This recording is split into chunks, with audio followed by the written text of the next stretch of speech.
It was a happy President Muhammadu Buhari who later flagged off the project and took a symbolic ride on the train to signal commencement of commercial operations in Lagos.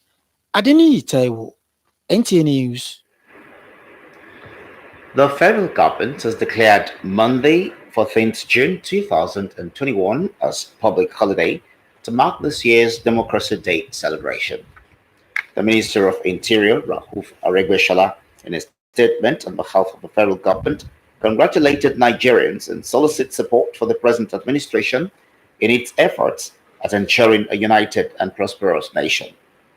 Aregbesola said any form of agitation that threatens the unity of the country should be shunned for the good of all, saying Nigeria will be a land of peace, unity, and progress if all citizens embrace the spirit of brotherliness. In keeping with its promise to take 100 million youths out of poverty in 10 years, the federal government has handed over a multimedia enterprise center known as You Win Connect Aquaculture Hub to some young entrepreneurs in Ogun State as part of strategies to boost small and medium aquaculture value chain in the country. The center is located at Ibiade Ogun Waterside, local government area of the state. Details of this in our subsequent bulletin. The House of Representatives has urged the federal government to secure the release of the 136 abducted pupils from a school in Tegida, Rafi local government area of Niger State. The issue, which came on the matters of urgent importance, was raised by the Niger State Caucus at the House of Representatives.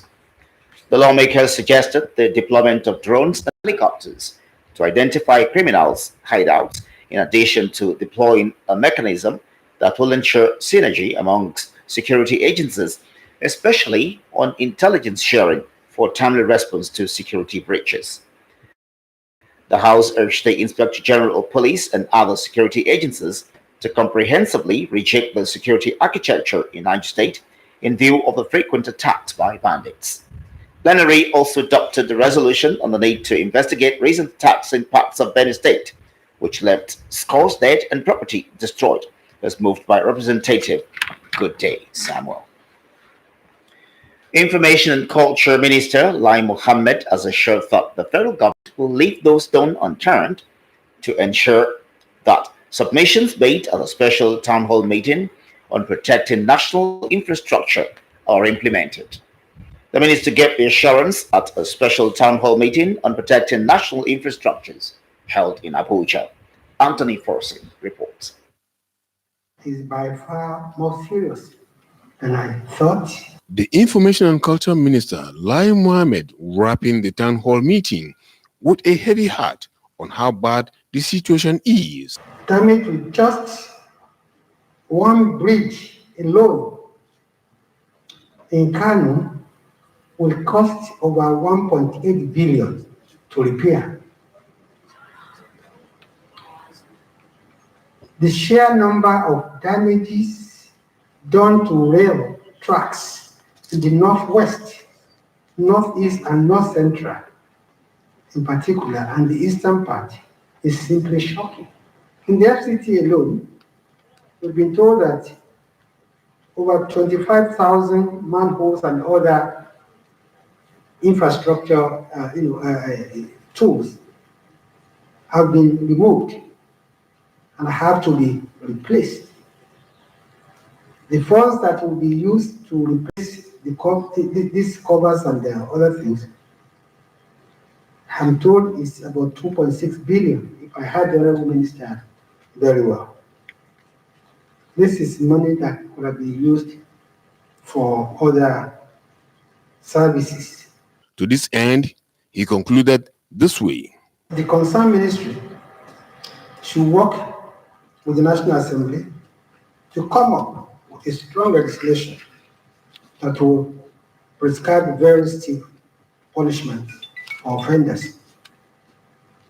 As it has been shown that the absence of very steep sanctions has unwittingly encouraged the wanton vandalization of public infrastructure. Of course, the need for communal ownership of this infrastructure has also come out very strongly. The minister assured that a massive sensitization campaign will be embarked upon to make Nigerians see the negative implications and the risk they put other Nigerians' lives to. In Abuja, Anthony Forson, NTA News.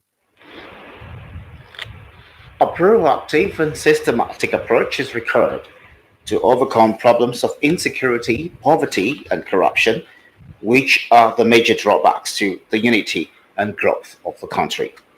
These forms part of suggestions at the first NTA Akure Forum lecture with the theme Good Governance and Corruption in the Face of Insecurity, the Imperative of Youth Involvement. Abiola Ario reports. The lecture, delivered by Honorable Lubumitunji Ojo, a member of the House of Representatives representing Akoko North East and Akoko North West Federal Constituency of Ondo State, identified geometric increase in the nation's population without a corresponding increase in job creation as one of the major challenges in Nigeria, requiring urgent attention. At the rate at which our population is increasing, I'm scared. Because in the next 10 years, Nigeria might just be hitting the 300 million mark. At the end of the day, do we have the infrastructure? Do we have opportunities for the children that we are bringing on board? This puts a lot of pressure on government, and government must rise up to this. Other issues raised include the need for Nigeria to develop her human resources, diversify her economy, to be in tandem with the present and future realities, and guide against turning the nation's resources to liabilities. We keep saying, let's change our ways, let's change our evil ways, let's change our Yahoo ways and so on, bribery ways. But you have to go back to the drawing board. The Director General of NTA, represented by the Zonal Director, NTA Benin Network Center, Mrs. Pauline Igbano, said the largest television network in Africa is poised to fulfilling its mandate of ensuring unity, peace, and tranquility in Nigeria. Let me assure you that NTA, in the discharge of its mandate, will continue to make its large network available for intelligent, thought-provoking, and solution-driven discourse. We are poised to do more, to serve. High point of the event was the presentation of 9 awards to distinguished Nigerians, including the wife of the Ondo State Governor, Mrs. Betty Anyanwu Akeredolu, and the Olugbo of Ugboland, Oba Frederick Akinruntan, in Akure. Abiola Ario, NTA News. And now to security matters. Troops of Operation Fadin Kai have eliminated 6 out of a group of terrorists that attempted to infiltrate Dikwa town in Borno State. A statement by the Director, Army Public Relations, Brigadier General Mohammed Yarima, says the criminal elements were invading the town through Gajibo access, but were confronted with superior firepower by troops in conjunction with air bombardment by Air Task Force.